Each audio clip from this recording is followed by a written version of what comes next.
Welcome to Rise Up Radar. I'm your host, Stanley Parker, where we keep the Falcons on your radar. Today, we got an episode for you.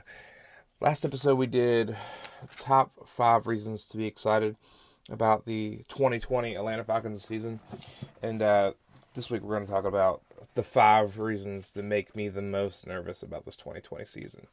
And when I wrote this episode a couple weeks back, my list was the same. It just was in a different order. But now in the current state that we're in, that some things have been rearranged. So number 1 is definitely COVID-19. I mean, there's a good, I don't think good chance. There is a chance that the 2020 NFL season doesn't even happen. So I figure it's going like that. MLS started recently. I think I saw today that a game had been canceled today. And then baseball is scheduled to start up really soon. But there's also been, like for the Braves, Freddie Freeman and 3 other people have tested positive for COVID-19. And then Nick Markakis said he's out. King Felix said he's out. So, I mean, that's 5 players right there. I mean, so, and baseball's going into the bubble. And if they, this bubble thing could really backfire and, like, they could just shut the whole thing down. Because what if an entire team gets it? 60 games. So, like, in the 60, yeah. So, anyway, back to the NFL. So, if the NFL sees all that happening, and sees the MLS get canceled, sees the MLB get canceled, are they irresponsible enough to say, you know what, we're just going to go for it because of the NFL, because they have the least amount of socially distant sport that you can have? Or is it going to just say, like, we see them getting canceled, or just going to hang them up, or it's not worth it? So that's number 1 of things that make me nervous. So they've released some dates. It's like August 14th is the first preseason game against the Dolphins. The Falcons are playing the Dolphins, and they've yet to release. I mean, we're a couple weeks away from training camp, and nobody's, there's not a lot of new information out there. So that's number 1 of things that make me nervous.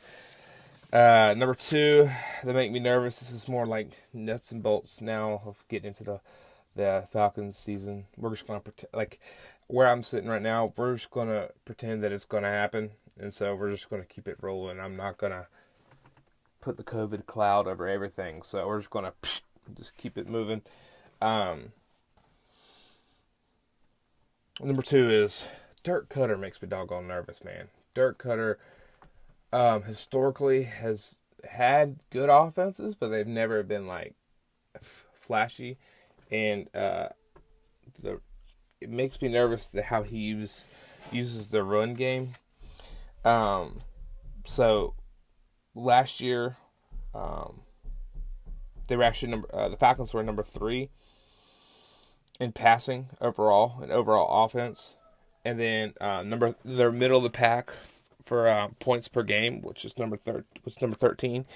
They had 23 points per game, but here's the part that makes you nervous. So, top 5 in passing yards per game, middle of the pack for points per game. This is all 2019 season, and then last year, number 30. Just let that sink in. Number 30. Only 2 other worse teams in the run game than the Falcons. 85. They averaged 85 yards a game. That is absolutely pitiful. And then, so that makes me nervous. Now, hopefully that gets reconciled, and I'm sure people who have a full-time job of looking at film and seeing that, hey, this run game is not that good, we should fix it.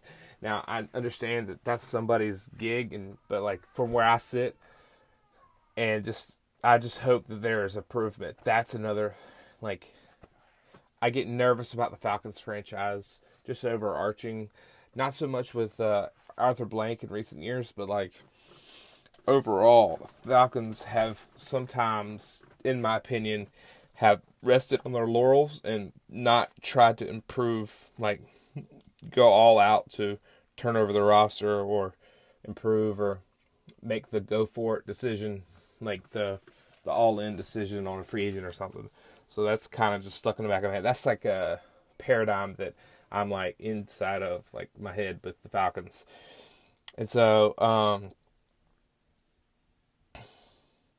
and I feel like, well, I'm nervous that the way Dirk Koetter treats the offense is what it is. He's been in the league now for a while, and you get what you get. So I'm not sure Dirk Koetter's the answer to lead him to the promised land, deep into the playoffs, to hoist a trophy. But I'm hoping that this year he's going to get creative and use the talented backfield that we'd have. All right, so that's number 2 episode, or number 2 reason to be nervous, that I'm nervous. And number 3 is the pass rush. The pass rush.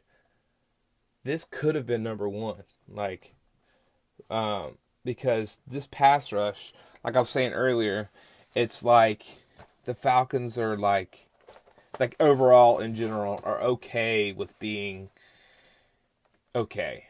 So like they'll fix the pass rush a little bit and patch it up a little bit. That's what happens with their offensive line. They'll go out and spend money on free agents that are free agents for a reason. Either they want too much money or, they're on the backside of their career.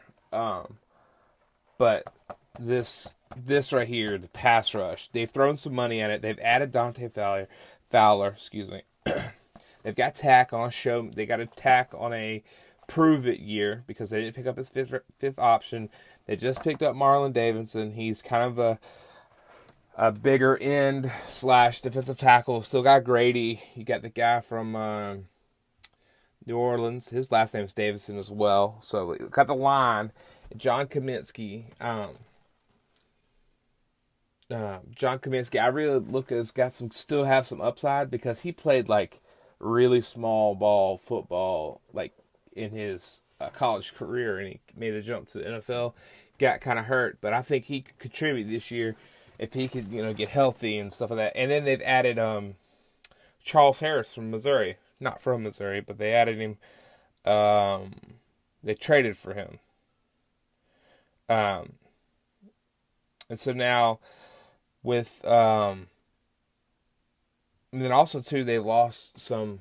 Obviously, they lost not Mike Vick, yikes, Vic Beasley, which they didn't lose much, but I think Dante Fowler could step in and give you more production than Mike Vick. But so anyway, that whole situation makes me nervous. That there is upside there.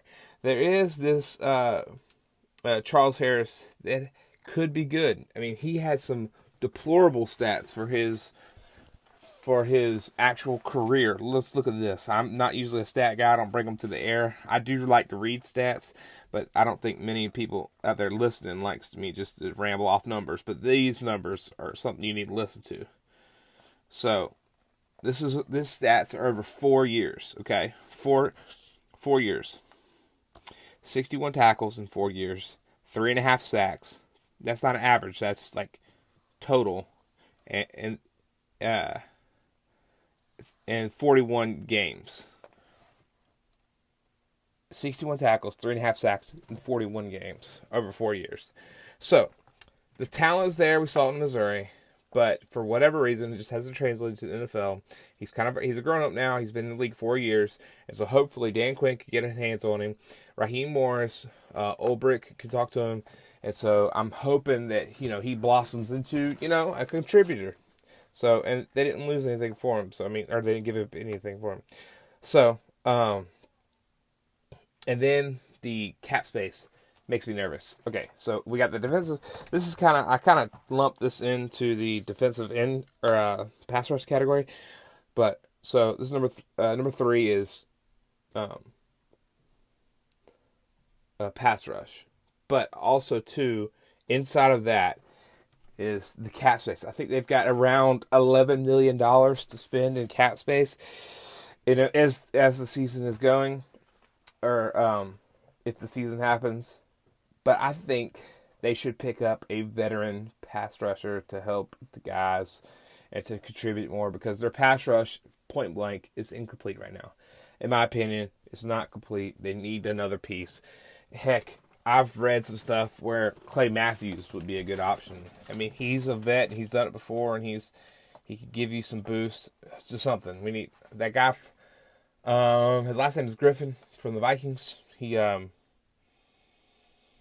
would be a good addition, but I think he would be too expensive. Obviously, Jadeveon Clowney's a no-go. He wants lots of money the Falcons don't have. And then Cameron Wake's still out there. So that's just a couple names that could, there's 3 names right there that they could spend their $11 million on if they're willing to take it. So moving on from that, number 3 was pass rush. Number 4 is health. Health obviously has destroyed the Falcons' seasons in the past years. And you can't blame everything on health, because it's football. People aren't going to be unhealthy and people are going to get hurt. But it really derailed some of their seasons, their current season. And this is not even talking about COVID-19. I wrote this, I figure we were on the other side of this thing. But no, so health includes COVID-19. We get into the bubble, because they're not doing the bubble with the NFL. They're just, no fans and that kind of thing. So, and also, too, you got the main guys that, on offense and defense, that seem to always be hurt or always, have all these expectations for, and they just get hurt. They're big contributor factors. Keanu O'Neal, here recently, Ricardo Allen, Debo's been hurt. So it's just Jamon Brown, they've been hurt. Carpenter's been hurt. McGarrity's been hurt. Lindstrom's been hurt. I just named, 4 of your 5 offensive linemen. Wait, 1, 4, 5. Yeah, 4 offensive linemen that have continually got hurt over the last couple of years, and that's not good. And then obviously, the big name I hadn't even mentioned in the podcast yet. I didn't even mention him during the offensive. Dirk Koetter's makes me nervous, but Todd Gurley, man. If Todd Gurley's knee is okay, I'm asking for okay right now. I'm in a pretty weird place with this COVID-19's going on, but if his knee is okay, that's a win. But that sure does make me nervous. How many preseason games he's going to have? How many games is he going to come out early? They're going to keep him on a pitch count. They're going to try to keep him healthy. It's a long season. So the health is number 4. Like, if everybody can be COVID free, and everybody pray for everybody's family. Like, just literally, like, the most important thing is people not contracting this virus and dying. Like, you want to stay healthy, and if it gets too crazy out there, the main thing is everybody's safety. You don't want it to spread this thing. Everybody wear your mask in public, that kind of thing. So, but beyond COVID-19, just everybody staying healthy. The main key contributors not getting hurt is what makes me nervous about the 2020 season. And the last but not least, we kind of touched on a little bit too about the offensive linemen. But the offensive line, if they could figure out, let's see, left guard, Matthews, left tackle, blank, the left guard, center is Alex Mack, right guard is Lindstrom, and right tackle right now is McGarity. I've read some stuff. People aren't sold on him, but he's a rookie and he's young. He's learning. He's tough. He's nasty. He's a massive human. Let him, it's his job to lose. But left guard has been a black hole for them for several years now. I mean, we've had everybody. We've had just a turnstile in there, metaphorically and physically, of just bad left tackles. So hopefully that solves that. Maybe the kid from Temple could step in and be Matt Hennessy could step in and be left tackle until Alex Mack retires. Maybe Gono's ready. He's on the depth chart as being ready. He's a young player, but they've been developing him. They like him, Matt Gono. And then, obviously, you've got two guys that they paid like starters. I mean, they got 3-year deals. I think both of them, that Jamon Brown and James Carpenter, they both, they're kind of older players, vets, but they've been hurt a little bit. But they've been paid to be, one be a swing tackle and one be left guard. And it hadn't really worked out that way. So, that really makes me nervous, that left side, and just as long as if they figure something out and they find lightning in a bottle, and they think that who knows, Gono might just come in and be the heir apparent and just take everything. He just might show up, be the best left guard ever, which is good. They just need to pick somebody, and like a lot of obviously defensive ends are like see ball get ball. You're playing with each other. Tendencies on the defensive end, like who's going to be where and plays are being called. But like in the offensive line scheme, you got to know where your boy is and like who to pass off to and when. So like there's a lot of communication that happens up front with the big hogs up front. So they need to know to pass off. That all I'm saying there is once they pick that left guard, they got to ride with him. They got to get some experience. They got to get some meshing. They got to get chemistry. So that unit can move the line, make holes for Todd Gurley. So if Todd Gurley's having a good season, offensive line's having a good season, a.k.a. I guarantee you Matt Ryan's having a good season, and so they're winning games by the offense, not by the last score, having to make a last stand. All those games last year make me sweat so much about, Deion Jones making an interception or just, okay, it's 3 seconds left. Or, we got to make a defensive stand. The Falcons haven't been a defensive team in a while. Even the year they went to the Super Bowl, they had good defense. But they've always been an offensive-minded team. So if they can get this offensive line established and ready to rock and roll, that's going to help them tremendously in the 2020 season. So my top 5 things that I am nervous about is COVID-19 running rampant through this country, and therefore taking away our football, which is a crazy way to talk about it, but we want everybody to be healthy. We want you to wear your mask in public. Please, y'all, wipe everything down, hand sanitizer, wear your mask, do it. And offensive coordinator being bland. Dirk Koetter, I'm looking at you. Number 3 is pass rush being incomplete. Number 4 is health, COVID-19, and otherwise. And then number 5 was offensive line cohesion and growth. So just being able to patch it all together and grow together as a unit. Thank you for joining me on this wild ride that we're in right now in 2020. This is Rise Up Radar. Keep the Falcons on your radar, and stay tuned for our next episode. Rise up.